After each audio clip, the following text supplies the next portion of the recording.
Warning, this video contains spoilers. Hey guys, and welcome to another game review. And today's game I will be reviewing is Need for Speed Underground, released in 2003 for the PlayStation 2, GameCube, the original Xbox, and PC. And a couple of things I want to note before I start my review is that the version that I played was the PlayStation 2 version, and all of the gameplay clips in this video were filmed by me from my playthrough for this review. So without further ado, let's get started. Alright, so the first thing I want to look at is story, and to be honest, the story of this game is really weak. The characters are really badly written, and they're honestly just forgettable. I mean, I don't know if I could tell you any of their names, really, without having to think pretty hard. The only one that I can really think of the name of the characters is Eddie. And Eddie is supposed to be, like, the main antagonist of the game, but to be honest, he's not an antagonist. I mean, there's no reason to dislike him. They literally establish no reason for you really to want to beat him other than the fact that he's the best street racer. That's literally the only thing compelling you to beat this game, is that he's the best street racer and I guess you want to beat him, and that's it. That's literally it. So the story part of this game was pretty bad. Now I will give it a bit of a pass on story just because I'm going to go light on it for story just because games at that time, racing games specifically in 2003, really weren't known for having amazing stories. They were all pretty bad on that. Actually, at that time, some racing games literally had no story. They were just racing. You know, like if you look back, a good bit further back in the mid to late 90s, Need for Speed games like Need for Speed 2 and 3, they had no story. They were just pure racing. So this was really the first Need for Speed where they tried to incorporate a story. So I'll give them some points for trying, but they didn't do a very good job. So I'm gonna have to give this game a 4 out of 10 for story. It was pretty bad, but, at least they tried. So, time to move on to the next point. So, it is now time for graphics. And, this game really didn't do anything special on that front. I would say the graphics, they weren't bad, but they weren't amazing. They didn't do anything new or groundbreaking. Like, for instance, like the cars. If you look at the cars look really, really good for that time. They looked very well detailed. They were extremely recognizable. They looked like the real cars. But then scenery, the scenery looked not so great, so I feel like those two kind of balanced each other out, because it's like the cars were pretty good looking and the scenery was okay looking. So all in all, I felt like this game had average looking graphics. The only thing that I will say against the graphics of this game that was actually, I would say, bad, was the cutscenes. And I know the cutscenes were really, really well rendered. They looked smooth and everything like that. But the people looked weird. Especially Samantha. Samantha, had to think about her name. That's, like I said before, the character's pretty forgettable. Samantha has this weird hunched neck, hunched back with a long neck. I mean, kind of looks a little bit like something from the movie Alien, not gonna lie. So I don't know if the, designers forgot what people look like, but they seem to have forgot what people look like. So that definitely hurt this game on graphics. But all in all, there was just nothing super bad and nothing super great about the graphics. So I'm going to have to give this game a 7 out of 10 for graphics. There was nothing great and nothing bad about the graphics. So time to move on. Alright, so now it's time for what I would consider the most important thing about any game, and that is gameplay.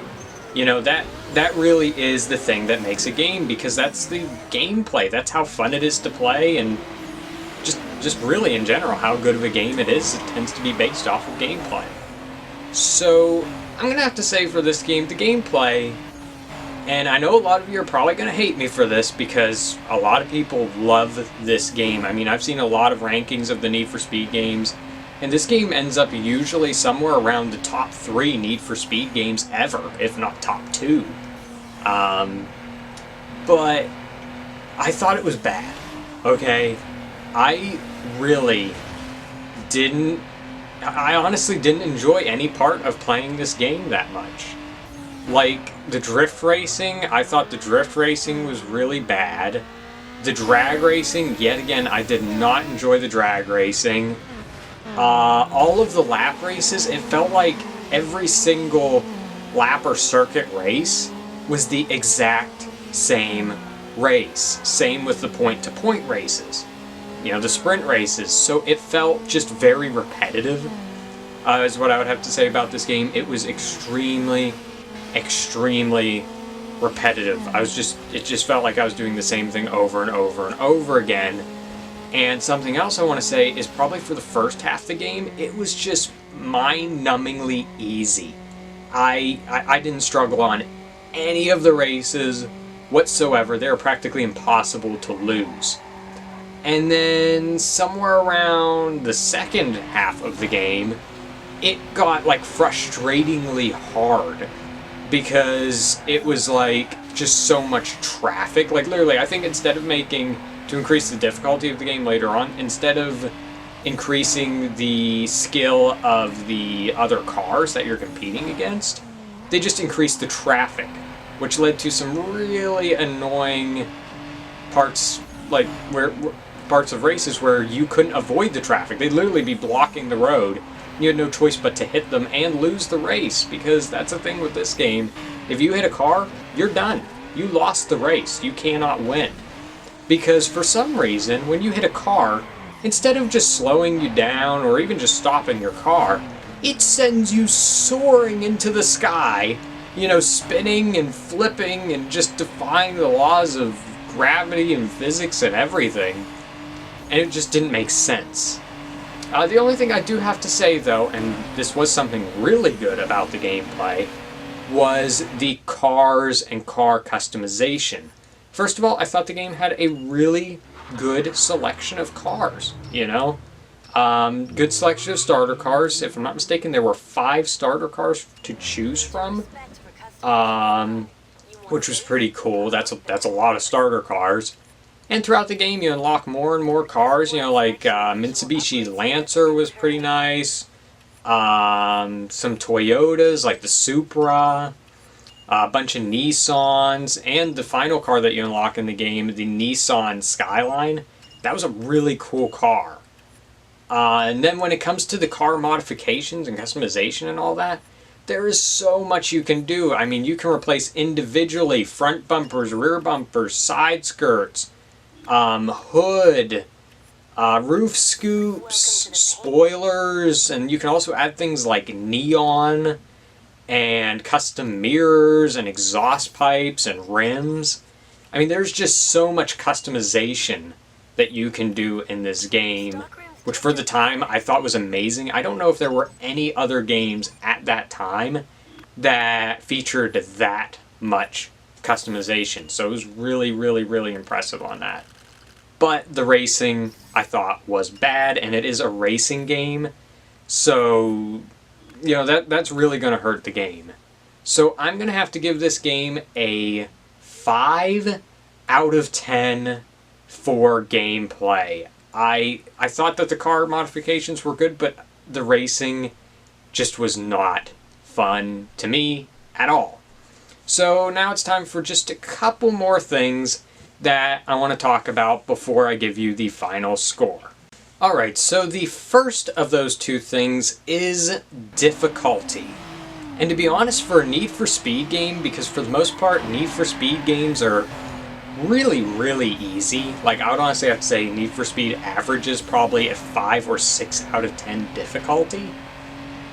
This one was probably the hardest Need for Speed game that I've ever played.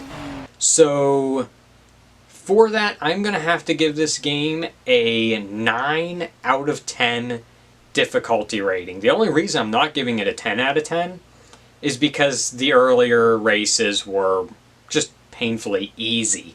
But those later races, literally like the last half of the game, which is quite a bit, that's like 55-ish races, those were all really, really hard.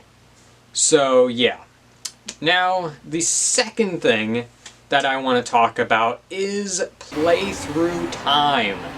And this game definitely felt like the average Need for Speed length. Now I will say the actual length and the feels like length are completely different. The feels like length, I would have to say, was probably about 20 hours, but in reality, the game only took me 11 hours to beat, which is pretty much average Need for Speed length. Alright, so it is now time for the final score. To be honest, I really didn't enjoy this game that much. I didn't really have much fun at all, surprisingly. I thought it was going to be a lot better than it was because I'm always seeing people talking about, how much they like the game or how much fun they used to have playing it or, things like that. Which part of the reason for that might be, I could be wrong. I might be wrong. But part of that seems to be nostalgia. I think there are a lot of people that find this game to be very nostalgic and remember, they just have a lot of fond memories of the game. And something too is these are people talking about how good it is are people that played the game when it was first released. I didn't. I didn't play the game until literally this review. This was my first time ever playing the game. So, anyways, I'm going to have to give this game a final score of 5.4 out of 10. That's a pretty bad score. Of all the reviews I've done so far, that is the worst score I've ever given a game. It just wasn't right for me, and I probably am never going to replay it, but I think it's definitely a game worth trying, so if you think you might want to play it, I would definitely go for it. I would definitely try it. I think you'll probably, at least have some fun. Or if you don't have fun, you can just quit playing. So, thank you for watching, and make sure to sub, like, and comment below.